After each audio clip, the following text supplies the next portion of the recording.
हिसार पहुंचे सीएम नायब सिंह सैनी। महाराजा अग्रसेन हवाई अड्डे की तैयारियों का लिया जायजा। 14 अप्रैल को पीएम मोदी करेंगे हवाई अड्डे का उद्घाटन।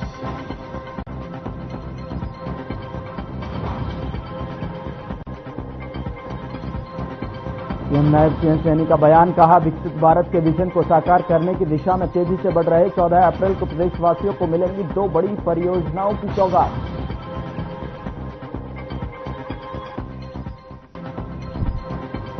हरियाणा में नए शैक्षणिक सत्र से पहले सख्ती, प्राइवेट स्कूलों की मनमानी पर शिक्षा विभाग सख्त, निजी स्कूलों को एडवाइजरी जारी किए 6 अहम निर्देश। रेवाड़ी में बदमाशों ने गन पॉइंट पर उतरवाए महिलाओं के कपड़े, छेड़छाड़ कर बनाया अश्लील वीडियो, जान से मारने की धमकी, मामला दर्ज कर जांच में जुटी पुलिस।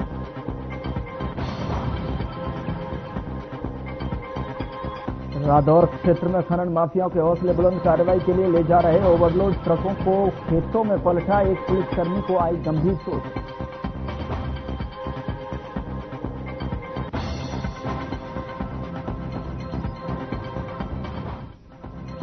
बदहाली की मार झेल रहे गुरुग्राम के वार्ड 32 के पार्क, जगह जगह लगे कूड़े के ढेर से लोगों को हो रही परेशानी, पार्षद और अधिकारी पर सुनवाई न करने का लगा आरोप।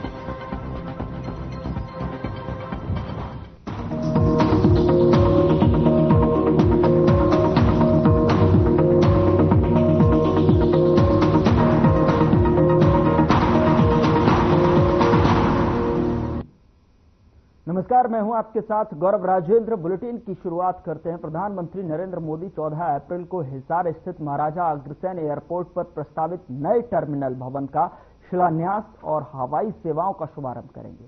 प्रधानमंत्री के दौरे को लेकर सीएम नायब सिंह सैनी ने महाराजा अग्रसेन एयरपोर्ट पर तैयारियों का जायजा लिया।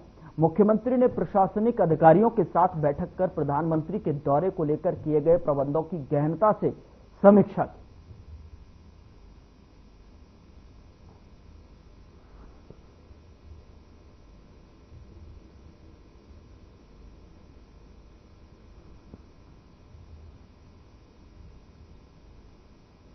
मुख्यमंत्री नायब सिंह सैनी मंगलवार को हिसार में प्रेस कॉन्फ्रेंस को संबोधित करते हुए कहा कि प्रधानमंत्री 14 अप्रैल को हरियाणा आ रहे हैं और प्रदेशवासियों को 2 बड़ी परियोजनाओं की सौगात देंगे।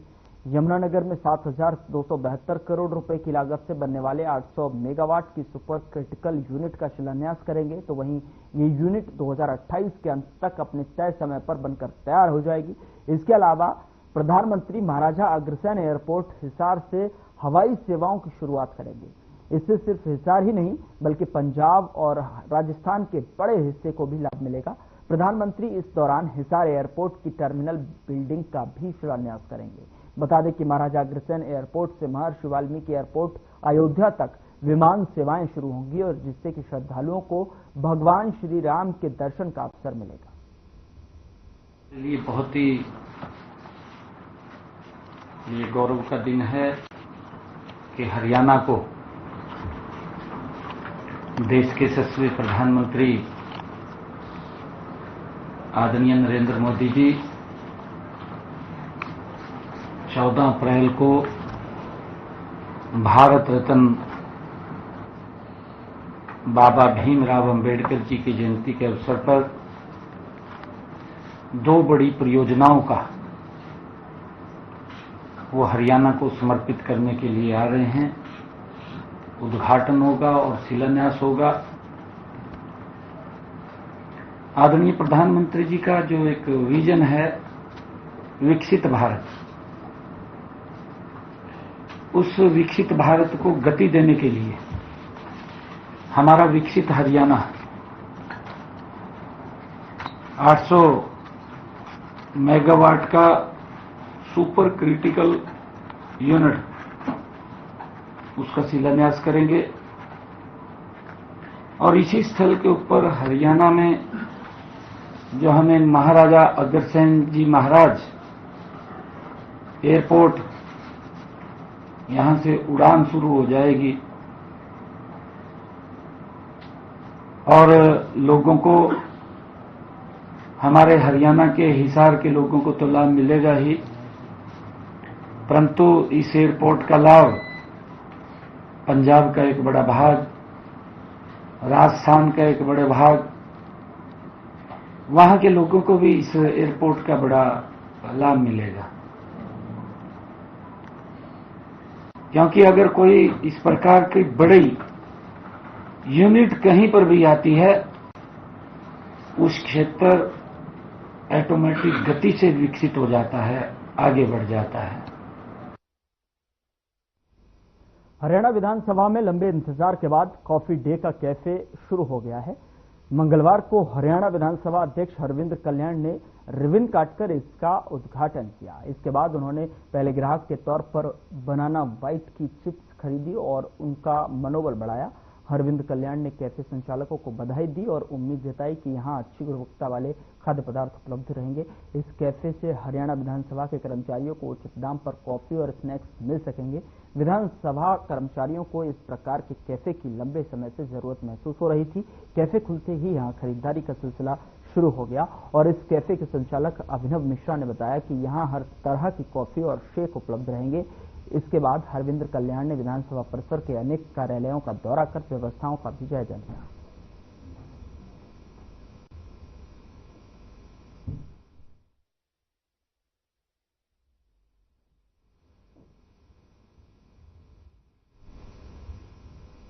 उधर रेवाड़ी में 7 बदमाश आधी रात को हिसार से आए परिवार के घर में घुस गए।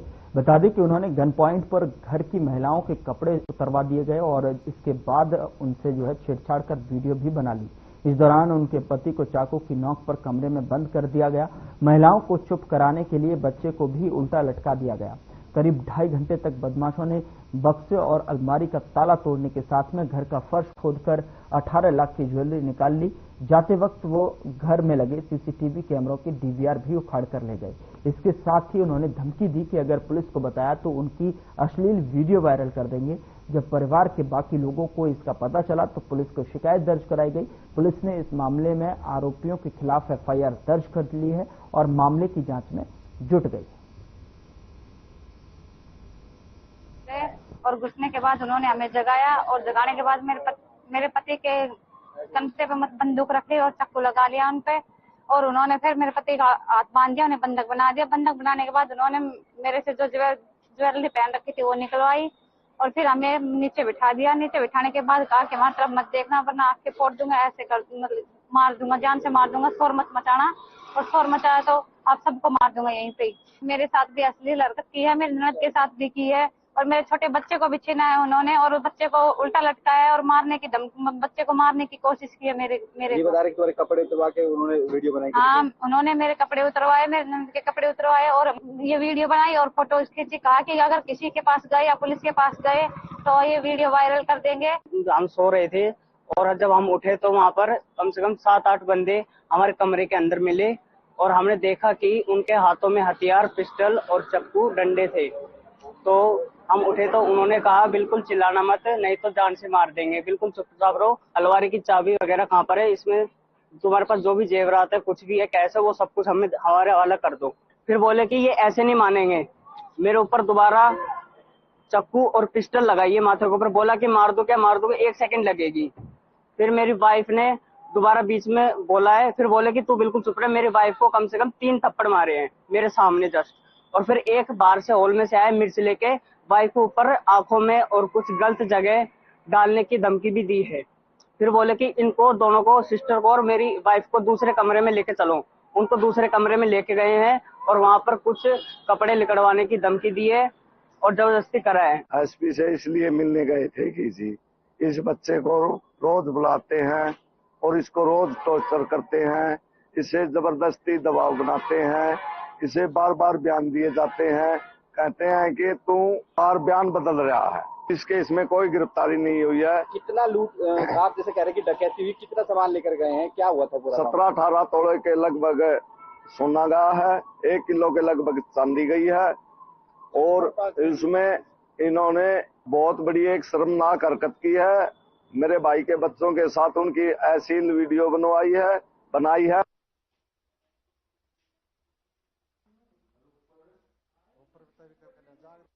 रादौर क्षेत्र में खनन माफिया के हौसले बुलंद हैं। ताजा मामला जठलाना थाना क्षेत्र के गांव राजहेड़ी के पास का है, जहां गुमथला पुलिस चौकी की टीम की ओर से गश्त की जा रही थी और इसी दौरान रेत से लदे ओवरलोड ट्रकों को जांच के बाद जब पकड़कर उन्हें कार्रवाई के लिए ले जाया जा रहा था, तभी ट्रक ड्राइवर्स ने जो है ओवरलोड ट्रकों को सड़क किनारे खेतों में पलट दिया, जिसमें एक पुलिस कर्मचारी को गंभीर चोटें आई हैं। पुलिस ने मौके पर एक ड्राइवर को काबू कर लिया और वहीं 3 ड्राइवर मौके से फरार हो गए। शिकायत पर पुलिस ने आरोपियों के खिलाफ केस दर्ज किया है।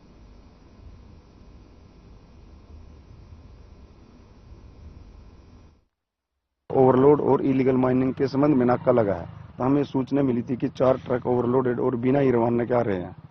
तो हमने इनको जैसे ही रुकने का इशारा किया तो इन्होंने थोड़ी दूर पे रोका। जैसे हमने इनसे कागजात की मांग करी तो इनके पास कुछ नहीं था, तो हमने इनको रोक कर कहा कि कहाँ है। इन्हें कहा कि हमारे पास कुछ नहीं है, ना कांटा पर्चा ना ही रवाना है। तो ये बदतमीजी करने लगे और कह रहे कि हम गाड़ी ऊपर चढ़ा देंगे, मार देंगे। तो मैंने यही बात कंट्रोल रूम में बताई कि हमारे साथ ऐसे ऐसे हो गए और 4 गाड़ियों वाले हैं और ये कुछ भी कर सकते हैं। तो वहां से 2 ERV हमारे पास आ गई, उनके भी कर्मचारी और हमारे भी एक कर्मचारी में बैठ के इनको कांटेक्ट कराने के लिए रादौर जा रहा था। तभी रास्ते में इनके पास एक कॉल आई और कॉल आते ही एक के बाद एक इन्होंने गाड़ियां पलटा दी। जिनमें हमारे कर्मचारी थे उनको भी चोटें आई हैं, जो कि एक सिविल हॉस्पिटल यमुनानगर में दाखिल है।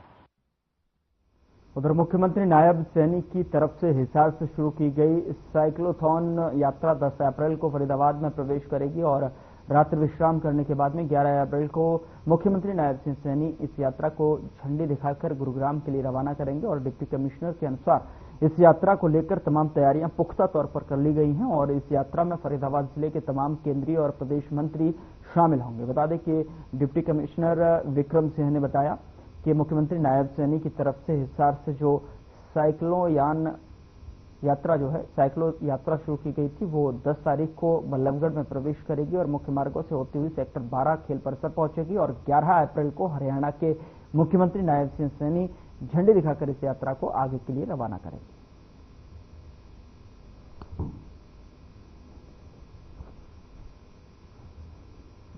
मंत्री जी द्वारा जो पूरे हरियाणा में साइक्लोथॉन का आगाज हिसार से किया गया था, तो वो साइक्लोथॉन फरीदाबाद जिले में 10 तारीख को आएगी।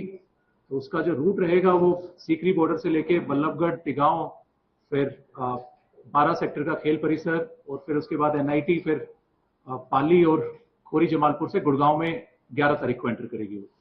तो इसमें 2 कंपोनेंट इसके रहेंगे। पहला तो है जो साइकिल यात्रा पूरी रहेगी 11 तारीख से एंटर करके और खेल परिसर तक आएगी, वो 11 तारीख में रहेगी, वो 10 तारीख में रहेगी और 11 तारीख में सुबह माननीय मुख्यमंत्री जी खेल परिसर से उसको झंडी दिखा के रवाना करेंगे और वो फिर NIT में जाते हुए पाली से फिर गुड़गांव में एंटर करेगी। फरीदाबाद में मंडियों में गेहूं की आवक शुरू हो गई है, लेकिन खाद्य और आपूर्ति विभाग की ओर से उठाई की व्यवस्था न होने के कारण जो है किसान लगातार परेशान हैं। किसानों का गेहूं खुले में रखा है और इसी को लेकर फरीदाबाद के Ballabhgarh market committee secretary Indrapal Singh ने बताया कि गेहूं की फसल की आवक तेजी से चल रही है और उन्हें थोड़ी उठान में दिक्कत आई है, जिससे एजेंसियों ने लगातार बात चल रही है। उन्होंने बताया कि उठान की प्रक्रिया से शुरू हो चुकी है और उनके ट्रक मंडियों में लगे हुए हैं। वहीं अभी तक गेहूं की खरीद 75,000 क्विंटल हो चुकी है।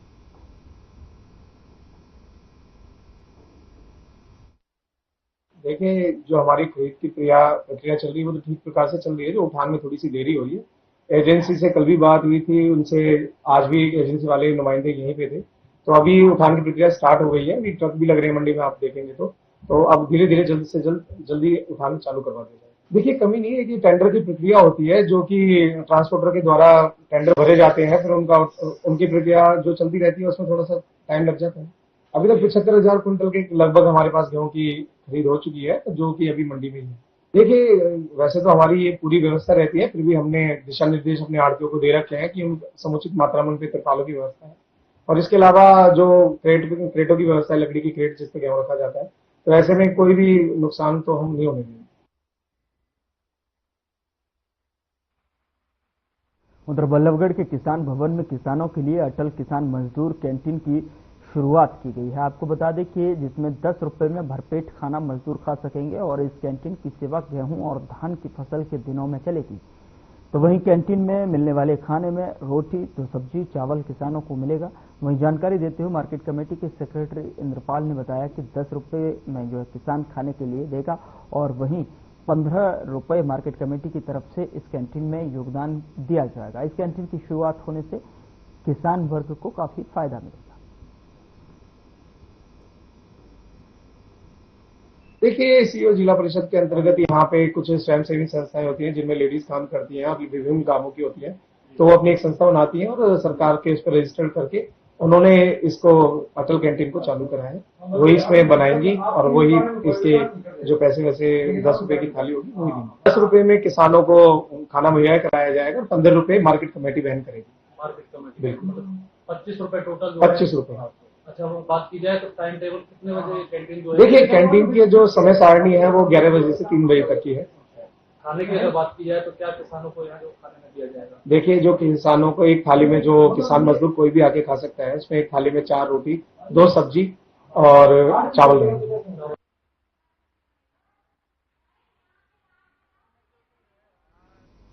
उधर महेंद्रगढ़ के गांव जाटपाली स्थित हरियाणा केंद्रीय विश्वविद्यालय में छात्र संगठन NSUI ने विरोध प्रदर्शन किया और प्रदर्शनकारी छात्रों ने विश्वविद्यालय के मुख्य द्वार को बंद कर विश्वविद्यालय प्रशासन के खिलाफ नारेबाजी की और कई अहम मुद्दों को लेकर अपनी मांगें रखी। NSUI का आज जो हमने धरना प्रदर्शन बुलाया, इसके पीछे जो मुद्दे हैं जिससे बार बार विश्वविद्यालय के जो सभी छात्र हैं वो परेशान हो रहे, लेकिन बार बार विश्वविद्यालय प्रशासन की तरफ से इन मुद्दों पर ध्यान नहीं दिया जा रहा है। एक विश्वविद्यालय में जो सबको बड़ा शर्मसार फील कराता है, यहाँ पे स्टूडेंट काउंसिल के नाम पर DR के इलेक्शन होते हैं। टोटल 40 DR चुने जाते हैं, जिसमें 20 का डायरेक्ट चयन छात्र होते हैं जिनका इलेक्शन होता है, लेकिन जो 20 होते हैं उनका नॉमिनेशन होता है। उस नॉमिनेशन में उन बच्चों को DR बना दिया जाता है जो या तो एक विशेष संगठन से, जो ABVP से जुड़े हुए हैं, या जो बार बार जो टीचर्स के काफी पास है, नजदीक है, जो विश्वविद्यालय को एक सेपरेटाइजेशन ऑफ इंस्टीट्यूशन का काम किया जा रहा है। थोड़ा लाउड बोलिए। वहाँ पे बस नहीं जाती है तो लड़कियों को बहुत समस्या आ रही है और ये कोई अब से नहीं हो रहा है, बहुत पहले से हो रहा है। बस सिर्फ यहाँ तक आती है, वहाँ तक जाती है और गर्ल्स हॉस्टल की तरफ, न्यू गर्ल्स हॉस्टल की तरफ बस नहीं जाती है, तो लड़कियों को बहुत समस्या आती है। पहले तो दिक्कत ये है। अब सर एक और चीज मैं आपको बता देना चाहूंगी कि हमारे DSW सर यहाँ पे है, उनसे हमने सवाल सर हमारे ये मुद्दे, वो हमारे व्यक्तिगत मुद्दे सामने लेके आते हैं, फिर वो हमें हमारे सवालों के जवाब देने के बजाय हमारे ऊपर बात लेके आते हैं कि मैंने एक बार आपके लिए किया था, मैंने आपसे एक बार इसके लिए DC साहब के बाद हम बहुत बार जाते रहे हैं। हम मेरे ख्याल से पिछले हफ्ते हम 2 से 3 बार जा चुके हैं। DC सर कभी मीटिंग में होते हैं, कभी बिजी होते हैं। हम उनके पास जितनी भी आज हमने मांगे रखी हैं, हम उनके पास लेके गए थे और हमने उनको अल्टीमेटम दिया था सर अगर इनके ऊपर कोई संज्ञान नहीं लिया गया, एक्शन नहीं लिया गया तो हम प्रोटेस्ट करेंगे। सभी समस्याओं पर हमने बात की है, हम उनको बात हो चुकी बच्चों को, ठीक है, समाधान हो गया। नहीं, सभी बच्चों की जो समस्याएं थी सभी समस्याओं पर हमने बात कर ली है, बच्चे समझ में आ गए, बच्चे मान रहे हैं। में पर्यावरण को प्रदूषित होने से बचाने के लिए सरकार की ओर से कई प्रयास किए जा रहे हैं और सरकार की ओर से किसानों से बार बार अपील की जा रही है कि गेहूं की फसल की कटाई के बाद में गेहूं के अवशेष न जलाएं। वनाधिकारी ऋषिराज ने भी किसानों से अपील करते हुए कहा कि गेहूं के अवशेष जलाने से पर्यावरण को नुकसान पहुंचा रहा है।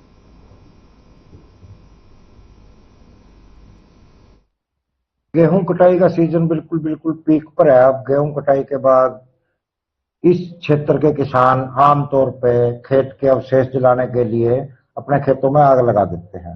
वह आग धीरे धीरे सड़क के किनारे हमारे पौधारोपण में पहुंच जाती है, जिससे हमारे पौधों को काफी नुकसान हो सकता है। तो मैं पुंडरी क्षेत्र के सभी किसानों से ये प्रार्थना विनती करूंगा कि सभी लोग पर्यावरण को ध्यान में रखते हुए अपने खेतों में अब की बार आग न लगाएं और यह पर्यावरण के प्रति आपका बहुत बड़ा एक गिफ्ट होगा और हमारा पौधारोपण इससे बचेगा। पौधारोपण बचेगा तो पर्यावरण आगे बढ़ेगा।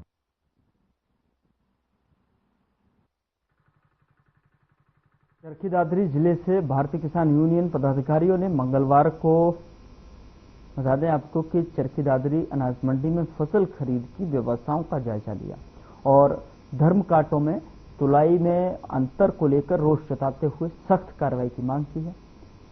भारतीय किसान यूनियन लोकशक्ति प्रदेश महासचिव रणवीर फौजी ढिकाड़ा ने बताया कि चरखी दादरी जिले में प्राइवेट धर्मकांटों और सरकारी धर्मकांटों की तुलाई में 30 किलोग्राम से 1 क्विंटल तक का अंतर है, जो कि किसानों के साथ में बहुत बड़ी धोखाधड़ी है।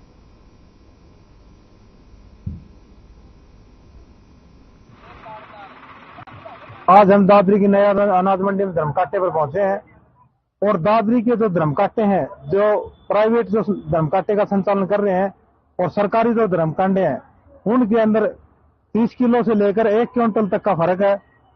और हम प्रशासन से और हरियाणा सरकार से और सभी किसान भाइयों से अनुरोध करते हैं कि इसमें जल्दबाजी ना करें, क्योंकि ये बहुत बड़ा एक स्कैंडल है। कहीं न कहीं मिलीभगत के द्वारा जो 36 बिरादरी का किसान है उसको लूटा जा रहा है। तो अपनी फसल को बड़ी ध्यान से देख के, और आज हम इस बारे में मार्केट कमेटी के जो सेक्रेटरी हैं उनसे भी बात करेंगे। आज चरखी दादरी की अनाज मंडी के बीच में खड़े हैं और यहाँ पर जो काटा तोल तुलाई है उसके अंदर बहुत बड़ा अंतर आ रहा है।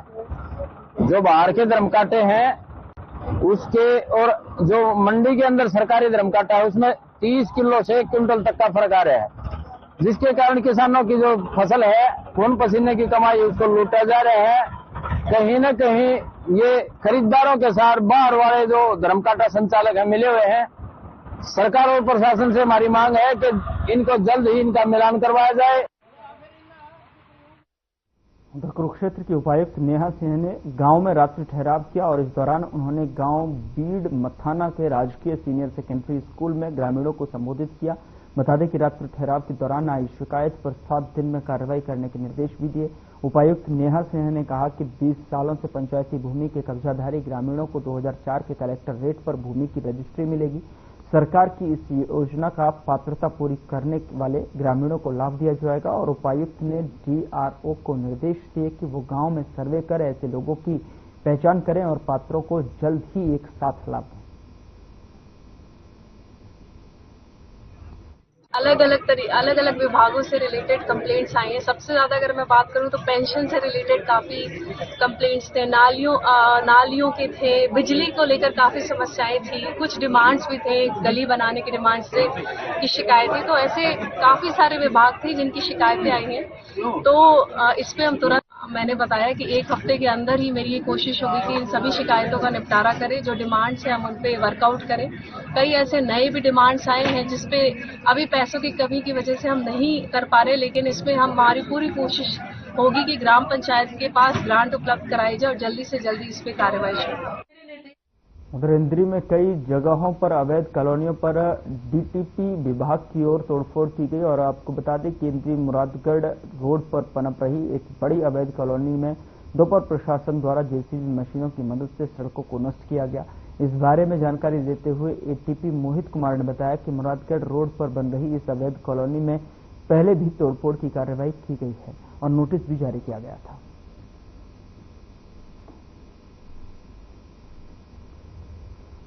तो अवैध कॉलोनियों पर ये प्रशासन का एक्शन दिखाई दिया है, जहां पर डीटीपी विभाग ने ये कार्रवाई की है और जानकारी देते हुए बताया कि इस तरीके की कार्रवाई पहले भी जो है यहां पर की जा चुकी है। अवैध कॉलोनियों पर इस पर पहले भी जो है प्रशासन का पीला पंजा यहां पर चलता हुआ दिखाई दिया था और लेकिन अब एक बार फिर से जो है डीटीपी विभाग ने एक बड़ा एक्शन लेते हुए यहां पर एक कार्रवाई अमल में लाई गई है। तस्वीरें इंद्री से हैं, जहां पर अवैध कॉलोनियों पर प्रशासन का यानी कि डीटीपी विभाग की तरफ से ये बड़ी कार्रवाई अमल में लाई गई है, जहां पर जेसीबी के माध्यम से अवैध निर्माण को, अवैध कॉलोनी को तोड़फोड़ की कार्रवाई की गई है, क्योंकि पहले भी इस तरीके की कार्रवाई अमल में लाई जा चुकी है। हालांकि लगातार प्रशासन की आंखों में धूल झोंकने के बाद में इस तरीके की अवैध कॉलोनी लगातार पनपती हुई नजर आ रही थी। ऐसे में डीटीपी की तरफ से ये बड़ा एक्शन देखने को मिला है, जहां पर उन्होंने ये कार्रवाई करते हुए जेसीबी के माध्यम से अवैध कॉलोनी को तोड़फोड़ की कार्रवाई के माध्यम से नष्ट किया है। हम इसको पहले करके गए थे और इसको हिदायत भी करके गए थे कि आप दोबारा से अपना काम नहीं करेंगे। पर फिर भी आप देख रहे होंगे रुके नहीं, उन्होंने दोबारा से सड़कें बना ली और ऊंची बना ली, तो इसीलिए इसको दोबारा से आज हम डिमोलिश कर रहे हैं। देखो, अपील आपके माध्यम से मैं यही करना चाहूंगा, पहले मैं करनाल में भी काफी बार बोल चुका हूँ कि जो भी इंसान, जो भी हम जैसे नॉर्मल, हम भी नॉर्मल इंसानों में आते हैं, हम भी नॉर्मल जनरल पब्लिक के हिसाब से मैं बोलता हूँ कि जो भी हम प्लॉट ले रहे हैं एटलीस्ट उसकी पहले हम रजिस्ट्री का पता तो कर ले। क्योंकि देखो, अगर आप ऐसे लोगों से बाय करोगे ना, तो पहले वो बोलेगा कि मैं रजिस्ट्री नहीं करवाऊंगा, वो कहेगा फुल पेमेंट एग्रीमेंट कर लेते। बेसिकली आप अगर इनकी पड़ताल करोगे तो फुल पेमेंट एग्रीमेंट पे ही प्लॉट्स होते हैं ये। तो मेरी तो यही रहेगी कि आप पहले रजिस्ट्री का पता कीजिए कि वो रजिस्ट्री कर क्यों नहीं रहा। हमारे पास पूरी फ्रीडम है, we can go to the tehsildar office, revenue department में जाके पता कीजिए कि वो हमारी रजिस्ट्री क्यों नहीं कर रहा। वहां से आपको खुद ही पता लग जाएगा कि उसकी रजिस्ट्री हमने रुकवा रखी होती है। फिलहाल बुलेटिन में इतना ही। नमस्कार।